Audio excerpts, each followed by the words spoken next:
Quand un agriculteur achète des semences, il souhaite avoir le produit qu'il a acheté, qui soit conforme à ce qui est étiqueté, avec des semences qui germent et puis qui aient du rendement derrière. Ce sont des critères de qualité de la semence.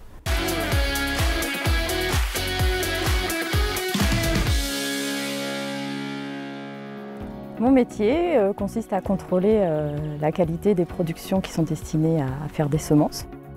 Des étapes et contrôles indispensables.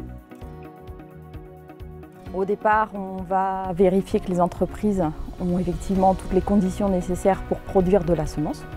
Donc c'est plutôt une évaluation documentaire pour s'assurer qu'ils satisfont à des conditions type traçabilité, connaissance du produit. Ensuite, on a toute la partie culture, quand c'est semé ou planté. Ça va jusqu'à la montaison, la floraison et la production de semences. On fait des contrôles au moment opportun pour vérifier si ça rentre dans le cahier des charges qui est prévu.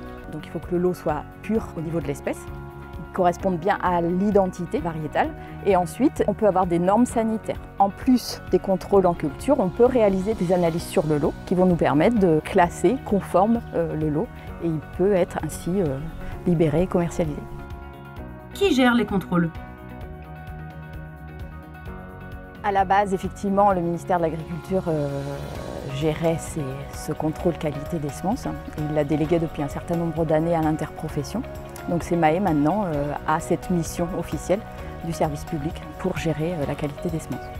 En amont d'une inspection, on a toujours une demande, enfin un contrat du coup qui est placé par l'entreprise semencière. Elle déclare ce contrat à CEMAE qui va enregistrer sur une base de données tous les contrats. Si l'espèce est soumise à un document qui est le passeport phytosanitaire, nous serons chargés, les inspecteurs, d'assurer une surveillance sur ces cultures-là. C'est un document qui fait foi sur l'état sanitaire du matériel végétal. Par exemple, ici, on a un oignon. Donc, la semence d'oignon est soumise à passeport phytosanitaire, ce qui permettra au lot de semences de pouvoir circuler au sein de la France, mais aussi circuler au sein de l'Union européenne. C'est une garantie. Dans l'activité sanitaire, on ne vérifie que le sanitaire, on ne vérifie pas l'identité variétale. Le monde des potagères a une réglementation un petit peu à part. Moi, je suis fière de pouvoir mettre en évidence des problèmes qui n'auraient pas été vus par les entreprises. Et du coup, il y a une reconnaissance qui vient des entreprises où on reconnaît le professionnalisme et la compétence.